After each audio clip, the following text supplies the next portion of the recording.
Today we're going to be on the ZR600 from Ziersch. Now this is going to be different than what we've shown you in the past. This is a cylindrical grinder. This grinder is known for being compact, versatile, accurate, and rigid. We're going to go ahead and do a pump shaft example. That way we can show you real world applications that you can use this machine for. And we're going to put it to the test, so make sure you stick around. The part we're going to be making today is going to be made out of 4140.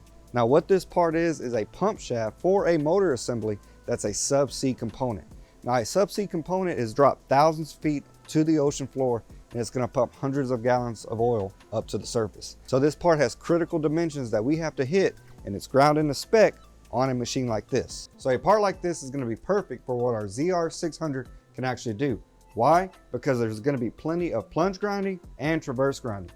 Now that's just a few of the things that this machine can actually do, but what I want to check in this video is I want to see if I have any taper in this long OD. Now, if you'll notice in the headstock, I have a Morse taper number 5, and on my tailstock, I have a Morse taper number 4. And what that's going to do is that's going to give me better rigidity while I'm clamping my workpiece. More rigidity is going to help with chatter, and it's going to give me a better finish because that workpiece isn't riding on that part and unstable.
Haven't already, make sure you check out our app, MFG Connect. It's a brand new app made for machinists by machinists. There's some pretty cool projects on there, and you can upload your own work, you can view other people's work, and you can find work. It's available on every app store.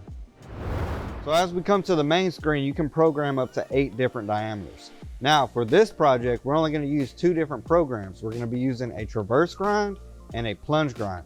So my first program is going to be a traverse grind. That's going to be that long shaft that I did. So if I have it highlighted and I select it, I can come up here to the top and select slot 2. Now what that's going to do is that's going to give me the parameters. So once I go ahead and scratch my grinding wheel to my part, I can teach it in, and that's going to give me my starting location. And similar to the surface grinders, you're going to tell it how much material to take off. Then what you're going to do is you're going to program your Z negative and your Z positive. Now that's going to tell how far that wheel is going to shift from left to right in my Z axis. How do I make this a traverse grind and not a plunge grind? Well, on the left hand side is that I have this button right here. If that button is gray, that's going to be a traverse grinding cycle. If that button is green, that's going to be a plunge grind. So let's go ahead and walk through these parameters, and we'll go ahead and grind our first diameter. So slot number 3, I can go ahead and program my wheel data and my workpiece data. I'm going to be running about 120 RPM. And for my tier wheel, I'm going to be spinning this wheel at 1200 RPM. Now that's going to give that wheel enough breakdown that way I can get a good consistent grind and a beautiful finish. So moving over to slot number 4 is how I would do my dressing cycle. Now this is going to be the dressing cycle overview. I can have a dressing cycle programmed into the grind, and I'll show you that here in a minute. So that's basically all of my parameters for my first traverse grind. So if I wanted to put a dress in it, I would come up to S1,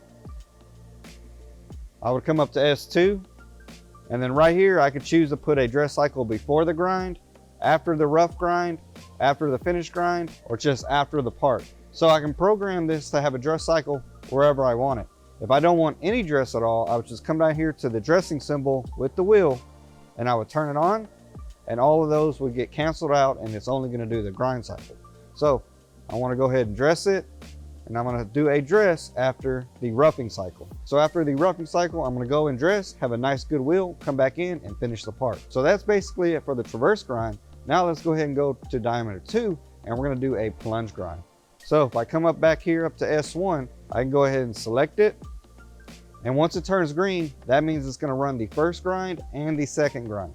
So my second grind, I want it as a plunge grind. Now, if I go ahead and go to S2, that's gonna give me the parameters of my actual grind. Now, the first thing I wanna point out is the box on the left should be green. If it's a green box, that's gonna be a plunge grind cycle. If it's gray, again, it's gonna be a traverse grind. I have my teach-in button. What I can do is manually move that wheel down, scratch that workpiece, and tell it how much to take off. Now, that's super simple and super easy. Say you have 5 thousandths to take off, you can go ahead and call out 3 thousandths to remove, put a mic on it, check, and then go ahead and take off that 2, and then bam, you're on size. So we're gonna come down pretty fast. We're gonna go 0.2 millimeters per minute for the roughing, and then we're gonna slow it back down to 5 microns per pass. I have my spark out right here, my count of 3. Now for my teach-in of both my Z- and my Z+, that's gonna be the total dimension of the width of my wheel when I calculate it. So I have a 1-inch wheel, gonna be about 25.4 millimeters. If we come up here to S3, again, that's gonna give me my wheel speed and my workpiece speed. I'm gonna be rotating the workpiece at 120 RPM, and I'm gonna use the same wheel speed as my traverse grind. That's gonna be 1261 RPM. Now again, that's gonna give me a good grind and a beautiful finish. That's basically it for that. Now if I come over from S2 to S3, if I come over to S3 to S4, that's my dressing cycle. I can set my dressing parameters for this cycle right here, or I can go back here to S2 and I can choose to dress it before the grind, after the rough, after the semi-finish, or after the finish. It all depends on what I want to do. For this one, you can see I have it highlighted green. That means I'm going to go and dress the wheel, and then I'm going to come back in. Why I'm doing that is because I didn't do a dress on the traverse grind, but I'm going to go and dress it, get a nice clean wheel, then come in and remove all of that material at once, and those 2 diameters are going to be done. So these Ziersch machines have been a name in grinding for many decades. High-end companies such as Schunk use these machines in their factories to make their products. These machines are cost-effective, they're accurate, and they're rigid. Now, if you watch our videos, we show you exactly how to run these machines, what they can do, and a full walkthrough of how to turn the machine on to how to run your part. So if you remember, we are the national distributor. So if you have any questions, make sure you reach out to titansofcnc.com and we're gonna answer them for you. So like I said earlier in the video, the most crucial element of this part I want to check is that long OD. Now I want to check that to make sure that there's no taper across that entire surface. So how I'm going to do it is I'm going to grab a Mitutoyo 1-2 snap mic, and I'm going to check the beginning and the end to make sure I have no taper. So I'm at 0. My measurement for this is going to be 1.420, and again I'm at 0. I have less than a 1/10 taper across this entire part. So now that's about a 7-inch long OD, and I have a 1-inch wheel, and I have no taper across it. That's actually really impressive for this cylindrical grinder. So since I have the snap mic only calibrated to 1 OD, I'm gonna go ahead and check the rest of them with regular Mitutoyo OD mics. So this pump shaft demo was a great demonstration of what the ZR600 cylindrical grinder can do. In this video, we did a couple plunge grinds and we did a couple traverse grinds. Now, what we also did, we did a little bit of shoulder grinding. On the shoulder, we have a nice crosshatch.